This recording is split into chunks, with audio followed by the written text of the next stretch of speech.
प्रेक्षकांनो, प्रेमाची गोष्ट या मालिकेच्या 8 जूनच्या रिव्ह्यूमध्ये तुम्ही ऐकत आहात। ही सावनी मिहिरला म्हणत असते, हर्षला लग्न करायचंय माझ्याशी, मी एकटी नाहीये रे मिहिर। अरे त्याची एकच अट आहे की भाऊ म्हणून तू आमच्या लग्नाचं प्रपोजल घेऊन आमच्याकडे यावं, हर्षवर्धनकडे तू यावंस मिहिर। मिहिर तू येशील ना रे माझ्यासाठी। ही सावनी खूप गयावया करत असते मिहिरला। सावनी म्हणत असते, मिहिर तू येशील ना, प्लीज प्लीज तू येशील ना भाऊ म्हणून माझ्याकडे। हर्षने सांगितलंय मला की तू येणार नाहीस तर तो माझ्याशी लग्न नाही करणार रे। सागर आणि सागरचे घरचे हिच्याकडे बघतच राहतात। आता मिहिरसाठी हा खूप मोठा धक्का असतो। मिहिर तिचा हात झटकतो आणि म्हणतो, अगं वेळ लागले का तुला सावनी? सावनी म्हणते, हे बघ तू असं नको बोलूस, हे बघ तू तू तू माझा भाऊ आहेस ना, तू माझी फॅमिली आहेस ना। त्यांना वाटतं की माझी फॅमिली नाहीये, मिहिर ये ना रे प्लीज। मिहिर बिचारा धर्म संकटात पडलाय असं म्हणायला हरकत नाहीये। मिहिर म्हणतो, ए बाई मी माझ्या लग्नात बिझी, आता तू आणि तो हर्षवर्धन तुमचं काय ते तुम्ही बघून घ्या, मला नको ओढू याच्यात। सावनी म्हणते, नाही रे नाही, असं नको करूस मिहिर, तू नाही आलास तर तो हर्ष माझ्याशी लग्न नाही करणार रे कधीच, मी हात जोडते तुझ्या पुढे।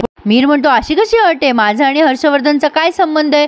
उगाच नवीन नवीन ट्रिक नको काढूस जवळ यायच्या। आणि काय ग सावनी, तुला हे बोलताना लाज वाटत नाहीये का? त्या हर्षवर्धननेच तुला दादूसपासून हळूहळू लांब केलं, चुकीचे सल्ले दिले, तुझ्या मुलांपासून लांब केलं त्याने। दादूसला किती त्रास दिलाय त्याने, सगळ्या लेवलला, घरी ऑफिसमध्ये सगळीकडे त्याने त्रास दिलाय दादूसला। आता मी त्याच्याकडे जाऊ सुपारी तांदूळ घेऊन आणि त्याला म्हणू का, प्लीज माझ्या बहिणीशी एक्सेप्ट कर? नाही नाही, या हर्षवर्धनने तुझा संसार मोडला आणि तुला त्याच्यासोबत संसार करायचा आहे। मग सावनी म्हणते, हो करायचा आहे मला संसार त्याच्यासोबत। जेव्हा एखादं नातं तुटतं ना मिहिर, तेव्हा चूक काही एकाची नसते, दोघांची पण चूक असते। मिहिर तू आतापर्यंत फक्त सागरची बाजू ऐकली आहे, माझी बाजू ऐकली का कधी? माझं फक्त आणि फक्त हर्षवर्धनवर प्रेम होतं म्हणून मी सागरला सोडलं, चुकीचं काय केलं रे त्यात?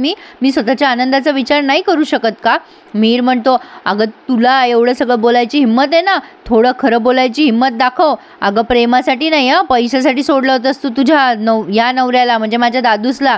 त्या हर्षवर्धन एवढे पैसे नव्हते दादूसकडे, सक्सेस नव्हतं त्याच्याकडे, म्हणून सोडलं होतंस तू दादूसला। आणि ही गोष्ट सगळ्यांना माहिती आहे, तू जेव्हा सोडून गेली होतीस ना दादूसला, त्याला खूप त्रास झाला होता, तो कण मरत होता सावनी तुझ्यामुळे। तो माणूस म्हणून तुझ्यावर खूप प्रेम करायचा ग सावनी, त्याचा आता प्रेमावरचा आणि माणसावरचा तू तेव्हा विश्वास उडवून टाकला होतास। आता मुक्ता वहिनी आली आहे त्याच्या आयुष्यात, तो नव्याने प्रेम करायला शिकलाय, जगावर प्रेम करायला शिकलाय, आता विश्वास ठेवायला शिकलाय तो माणसांवर, फक्त आणि फक्त माझ्या ह्या बहिणीमुळे। सावनीला मुक्ताकडे बघावं सुद्धा वाटत नाहीये, पण मुक्ताचे डोळे मात्र भरून आलेत। आता हा मिहिर म्हणतोय, तिचं नाव आहे मुक्ता सागर कोळी, ही माझी बहीण आहे। सो झालं का तुला क्लिअर आता, मी तुझा भाऊ नाहीये ते? सो आपल्या दोघांमध्ये काही संबंध नाहीये, चल निघ आता। तरी सुद्धा सावनी तिथेच बसलेली उभी असते। तेव्हा आता हा मिहिर म्हणतो, बघा बघा ही बाई अजूनही निर्लज्जासारखी इथेच उभी आहे, तुला कळत नाहीये का ग सावनी? चालती होय तो निघ, खूप मोठ्याने ओरडतो तो। आता या सावनीला खूप त्रास होतोय आणि आता ती रडायला लागते बिचारी, खूप मोठा अपमान झालाय तिचा। स्वतःच्याच भावाकडनं एवढा अपमान करून घेणं ही अतिशय लाजिरवाणी गोष्ट आहे नाही का प्रेक्षकांनो? दाखवलंय त्यांनी आज खूप रिअलिस्टिक, पण खूप अवघड आहे नाही? पण आता प्रेक्षकांनो 101% सांगते मी तुम्हाला, ही मुक्ता 100% डोक्यावर पडली आहे। ती सावनी तिथून निघून जाते रडत रडत, पण मुक्ताने त्या मिहिरला कन्व्हिन्स छान केलंय। म्हणजे ठीक आहे, सावनीसाठी लग्नाचं प्रपोजल घेऊन जाणं इथपर्यंत माणुसकी बरी होती, पण ह्या मुक्ताने चक्क तिला म्हणजे त्या सावनीला स्वतःच्या माहेरी आणून ठेवायचा घाट घातलाय। तो कसा आहे पुढे बघत राहा। आता ही सावनी आली आहे हर्षवर्धनकडे, तो हर्षवर्धन दाराजवळ जातो आणि सावनीकडे येतो। सावनी म्हणते, काय हर्ष काय झालं? हर्षवर्धन म्हणतो, काय ग, अगं तुझा भाऊ नाही आला? मग अशी मोठी तोऱ्यात बोलून गेली ना? नाही, मग अशी असं बँड बाजा वगैरे वाजत गाजत चालला होता, मला वाटलं तुम्ही दोघं आलात की काय बँड बाजा बारात घेऊन। हर्षवर्धन खूप कसर काढून घेतोय अजून सावनीचा अपमान करायची। सावनी तुझा भाऊ तुला भाव देत नाहीये का ग? अगं तुझा भाऊ जोपर्यंत इथे येत नाही आणि आपल्या लग्नाची मागणी घालत नाही तोपर्यंत मी तुझ्याशी लग्न करणार नाही, लक्षात आहे ना तुझ्या? सावनी रागाने तिथून निघून जाते। हर्षवर्धन आणि त्याचा तो मित्र दातपाड्या तिथेच असतो। मित्र त्याला म्हणतो, जान बची तो लाखो पाय रे हर्षवर्धन। आणि आता हा हर्षवर्धन म्हणतो, देखो लौट के उल्लू घर वापस आ। दोघं पण सावनीची टर उडवताय आणि हसायला लागतात आता। तर आता इकडे ही मुक्ता मिहिरकडे अशी बघत असते, कारण मिहिर खूप अपसेट असतो। आता मुक्ता म्हणते, अरे मिहीर, तुला एक सांगू का, मी लहान होते ना तेव्हा रक्षाबंधन किंवा भाऊबीजेला मी बाहेरच पडत नव्हते रे. मला ना सारखं असं वाटायचं मी बाहेर पडले की मला सगळी अशी मुलं हातभर राख्या आणि सगळ्या बहिणी अशा हातात गिफ्ट वगैरे घेऊन दिसतील. सागर पण तिथेच हे सगळं ऐकतोय. मुक्ता म्हणते, मला फार वाईट वाटायचं रे, मला भाऊच नव्हता ना मिहीर. मी जशी मोठी व्हायला लागले ना तसं हळूहळू लक्षात आलंय मला भाऊ बहिणीचं नातं ना इतर नात्यासारखं आहे रे. बेसिकली ही एक छान फिलिंग आहे. म्हणजे जी खोड्या काढते तो भाऊ, जी रुसता पटकन हसते ती बहीण, जो प्रोटेक्ट करतो ना तो असतो आपला भाऊ, जी सामावून घेते ना ती बहीण, आणि ती सासरी गेली की सगळ्या आठवणी जपून ठेवतो तो भाऊ. सासरी गेल्यावर भावाला घरच्यांना मिस करते ती बहीण. बघ किती छान फिलिंग्सच आहेत ना ह्या. आणि हे सगळं जेव्हा मला समजलं ना मग सगळं सोपं झालं बघ मिहीर. सागर आणि सावनीच्या आयुष्यात जे काही झालं त्यानंतर तू तुझ्या दादूची साथ दिली इथपर्यंत ठीक होतं रे, पण सावनी तर एकटी पडली ना, तिला किती वाईट वाटलं मिहीर. ती जेव्हा जेव्हा तुझ्या समोर येते ना तेव्हा एक अनोळखी भाव असतो रे तिच्या डोळ्यामध्ये. तिला सुद्धा त्रास झालाच असेल ना या सगळ्यांचा.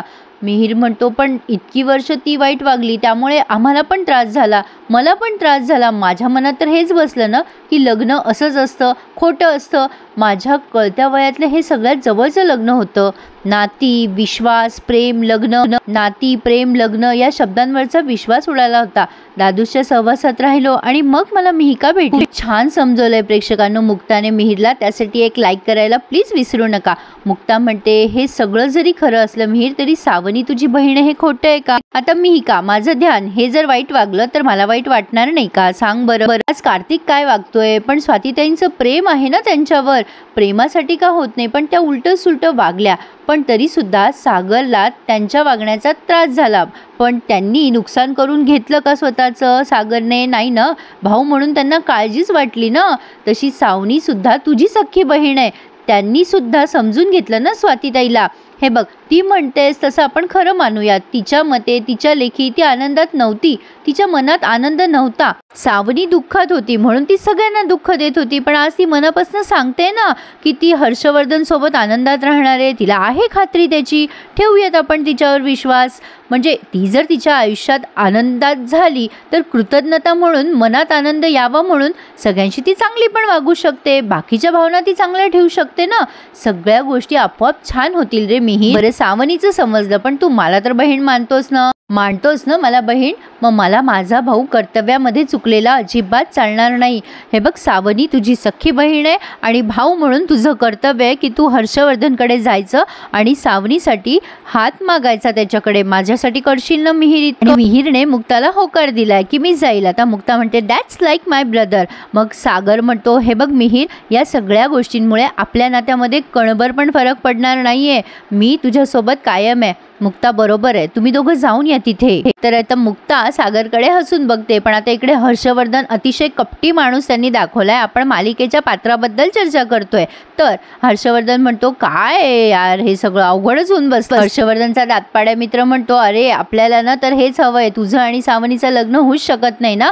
तेव्हा हर्षवर्धन म्हणतो, नाही तर काय, वैतागलोय मी आता सारखं आपलं लग्न. अरे आधी या बाईची भुणभुण कमी होती, पण त्या सागरने मुक्ताशी लग्न केलं तेव्हापासून हिचं हेच उठसूट लग्न. आता मला तिचा आवाज ऐकला ना तरी इरिटेट व्हायला लागलं रे. अरे मला काही लाईफ आहे की नाही? 6 वर्ष झाले एकच आवाज, एकच चेहरा, एकच लाईफ पार्टनर. मला बोर झालंय रे आताच. मी कसं आयुष्य काढणार आहे हिच्यासोबत? आता तो दातपाड्या म्हणतो, अरे तुझं काही लग्न होणार नाहीये तिच्याशी. तू सांगितलंय ती अट कधी पूर्ण होणार आहे का? तो मिहीर थोडी येणार इथे. हर्षवर्धन हसत असतो, हो मला माहिती आहे म्हणूनच मी अशी अट घातली आहे. पण हे काय, अचानक तिथे मुक्ता आणि मिहीर याच्या डोळ्यासमोर हजर. त्यामुळे हर्षवर्धनला 440 का झटका लागलेला आहे. तर आता हा म्हणतो, तू इथे? मिहीर म्हणतो, हो मी इथे. काय रे हर्षवर्धन, एवढं काय आश्चर्य वाटतंय तुम्हाला? नाही म्हणजे तुमचीच इच्छा होती ना मी इथे यावं, माझ्या बहिणीचं स्थळ घेऊन बोलणी करायला तुझ्यासाठी. हर्षवर्धनला फार मोठा धक्का बसलाय. त्याला हे एक्सपेक्ट नव्हतंच की तिथे मिहीर येईल म्हणून. पण आता इकडे या इंद्राताई रुसून बसलाय. कोणाचं काय ते इंद्राताईंचं काय? आता त्या म्हणतात, मला हे पटलेलं नाहीये तुझं, अजिबात नाही. सागर म्हणतो, अगाई आपल्याला काय फरक पडतोय? आता इंद्राताई म्हणतात की मग तुला फरक पडत नव्हता ना, मग सुनबाईला आणि मिहीरला कशाला परवानगी दिली त्या सावनीच्या घरी जायची? काय गरज होती? ती सावनी किती त्रास देते आपल्याला, तिचं भलं व्हावं म्हणून आपण कशाला पुढाकार घ्यायचा? बापू म्हणतात अगं तुला कळत कसं नाही इंद्रा, तिच्यात आणि आपल्यात हाच फरक आहे ना. सागर म्हणतो अगं आई तिनं आपलं वाईट केलं म्हणून आपण तिचं वाईट करायचं का? अगं माझं आणि तिचं काही देणं घेणं नाहीये, मी माझ्या आयुष्यात पुढे गेलोय तसं तिने तिच्या आयुष्यात पुढे जावं. अगं शेवटी आदित्य तिच्याशी जोडला गेलाय ना. बापू म्हणतात अगं बरोबर बोलतोय सागर, अगं जर तिच्या आनंदात सुख आलं तर आपल्या पोरांच्या आनंदात सुख येईल ना. अगं ती सुखी झाली तर ती आपल्याला त्रास नाही ना देणार. सागर म्हणतो बरोबर आहे बापू तुमचं, एकदा का ती तिच्या आयुष्यात रमली ना की ती आदित्यकडे आपोआप दुर्लक्ष करेल ती, आणि आपण आहोत ना त्याची काळजी घ्यायला, आपण त्याला आपल्याकडे आणूया. मला माझ्या आदित्यची काळजी आहे, म्हणजे ह्या सावनीचं लग्न होतं न होतं माहीत नाही, पण माझ्या आदित्यची खूप आबाळ होते ग आई. अगं एका अर्थी तिचं लग्न होते, खूप चांगलं होतंय. सागरने इंद्राताईंना कन्व्हिन्स केलंच, पण आता हे या सावनीच्याच लग्नाचा उदो करणारे बाबा प्रेक्षकांनो आता काय दाखवतात मालिकेत, तमाशाच तमाशा आहे. आता ही सावनी आनंदात येते उड्या मारत, मिहीर मला माहित होतं तू येणार म्हणून. मुक्ता तिला म्हणते की सावनी आम्ही तुमच्या आनंदाच्या अगेन्स्ट नाही आहोत, बघा मिहीर स्वतःहून आला इथे. आता ही सावनी खूप खुश होते आणि म्हणते बघ बघ हर्ष, माझा भाऊ आलाय इकडे फायनली. सावनी त्या हर्षवर्धनला म्हणते तुला काय वाटत होतं माझा भाऊ येणार नाही? बघ माझा भाऊ माझ्या पाठीशी खंबीरपणे उभा आहे, माझी फॅमिली आहे माझ्यासोबत. बघ तुला वाटत होतं ना त्याने माझं स्थळ तुझ्यासाठी घेऊन यावं, आलाय तो फायनली, माझ्यासाठी आलाय. आता आपलं लग्न व्हायला काहीच हरकत नाहीये ना. आता हा हर्षवर्धन चेहऱ्यावर अगदी बळजबरी उसनं हसू आणतोय, पण आता मनात मात्र त्याच्या खूप कपट आहे. आता त्याने पुढची काय खेळली आहे ना ते तुम्ही फक्त बघत राहा.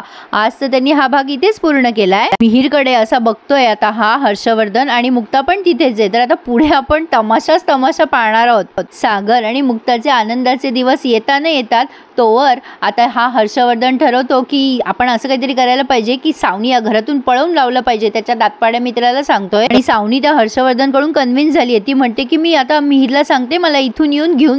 आता मिहीर सागरला आणि मुक्ताला सांगतो मला सावनीला हो म्हणता येईना आणि नाही म्हणता येईना असं. आता ही मुक्ता म्हणते बरं झालं तू तिला नाही सांगितलं, आणि ती तिच्या माहेरी गेली आता. आणि तिची आई म्हणते तू काय स्वतःच्या घरात ठेवणार आहे का तिला? मुक्ता म्हणते नाही तुमच्या घरात. बिचारा त्या माधवीताई आत्ताच दुखण्यातून बऱ्या झाल्या आणि त्यांच्या मागे हे तमाशे कशाला लावताय हे. आता बघत राहा काय काय होतंय ते. आवडला ना मी दिलेला रिव्ह्यू मग लाईक करा आणि चॅनलला सबस्क्राईब करायला विसरू नका. धन्यवाद.